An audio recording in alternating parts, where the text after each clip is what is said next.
28 মে 1976 প্রয়াত হলেন শিল্পাচার্য জয়নুল আবেদিন। তার মৃত্যুতে শোক প্রকাশ করে এক বাণীতে সেনাপ্রধান ও উপপ্রধান সামরিক আইন প্রশাসক মেজর জেনারেল জিয়াউর রহমান বলেন, শিল্পাচার্যের আকস্মিক মৃত্যুর খবর পেয়ে আমি গভীরভাবে মর্মাহত। তিনি দীর্ঘদিনের সাধনা ও একাগ্রতা আর আত্মত্যাগের মধ্য দিয়ে এই উপমহাদেশের একজন প্রখ্যাত শিল্পী হিসেবে প্রতিষ্ঠিত হয়েছিলেন। 1943 সালের দুর্ভিক্ষের পটভূমিতে আঁকা বিশেষ করে ম্যাডোনা 43 চিত্রটি শিল্পাচার্যকে আন্তর্জাতিক খ্যাতি এনে দেয়। তার অনবদ্য শিল্পকর্মে বাংলাদেশের জীবন ও সংস্কৃতি প্রতিভাত। আমি মরহুমের শোক সন্তপ্ত পরিবারের প্রতি গভীর সমবেদনা প্রকাশ করছি। আল্লাহ তার বিদেহী আত্মাকে শান্তিতে রাখুন।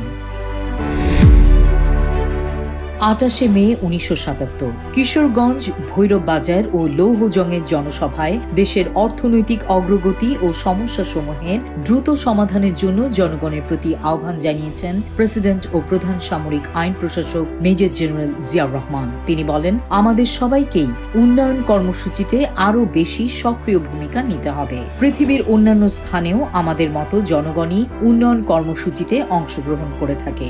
সরকার ও জনগণের লক্ষ্য অভিন্ন, সেটি হচ্ছে বাংলাদেশের উন্নয়ন। 28 মে 1978 প্রেসিডেন্ট নির্বাচনকে সামনে রেখে পটুয়াখালী জেলা ক্রীড়া সংস্থা ময়দানে আয়োজিত জনসভায় প্রেসিডেন্ট জিয়াউর রহমান বলেন, জনগণ ধ্বংস, লুটপাট, হত্যা, লুণ্ঠনের গণতন্ত্র ও রাজনীতি প্রত্যাখ্যান করেছে। গণতন্ত্রকে যারা হত্যা করেছে এবং নিজেদের অপকীর্তির মাধ্যমে জনগণের জন্য অবর্ণনীয় দুঃখ দুর্দশা সৃষ্টি করেছিল, সেই আওয়ামী বাকশালীদের রাজনৈতিকভাবে রুখে দাঁড়ানোর জন্য জনগণের প্রতি আহ্বান জানান তিনি বলেন, জনগণ এখন শান্তি, স্থিতিশীলতা ও জাতীয় অগ্রগতির রাজনীতি ও গণতন্ত্র চায়।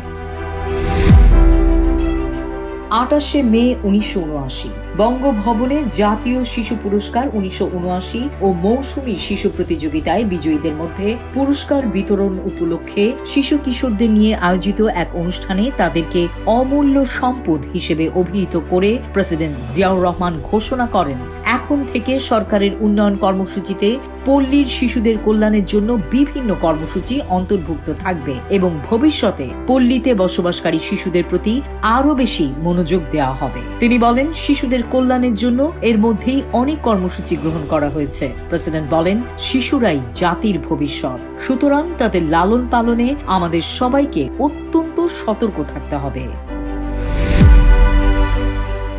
28 মে 1980 প্রেসিডেন্ট জিয়াউর রহমানের সভাপতিত্বে অনুষ্ঠিত জাতীয় অর্থনৈতিক পরিষদ NECর বৈঠকে 1980-81 সালের বার্ষিক উন্নয়ন কর্মসূচি ADP অনুমোদন করা হয়। এই কর্মসূচি বাবদ 2700 কোটি টাকা ব্যয় ধরা হয়েছে। এছাড়া চলতি বছরের GDP প্রবৃদ্ধির হার ধরা হয়েছে 7.6%। 28 মে 1981 গাইবান্ধা মহকুমার 10 মাইল দীর্ঘ একটি পুনঃখননকৃত খাল চিল্কা যমুনাশ্বরী পরিদর্শনের পর এক বিশাল সমাবেশে ভাষণ দানকালে প্রেসিডেন্ট জিয়াউর রহমান ঘোষণা করেন, শীঘ্রই করতোয়া নদীর উপর একটি সেতু নির্মাণ করা হবে। তিনি বলেন, এ বছরের শেষ দিকে সেতুর নির্মাণ কাজে হাত দেয়া হবে।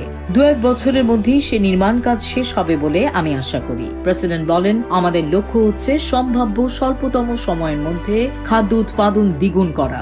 খাদ্য উৎপাদন দ্বিগুণ করে আমরা যে শুধু আমাদের দেশের অভ্যন্তরীণ চাহিদাই মেটাতে পারবো তাই নয়, আমাদের উন্নয়ন প্রকল্পের অর্থ সংস্থান করার মতো বৈদেশিক মুদ্রাও অর্জন করতে পারবো।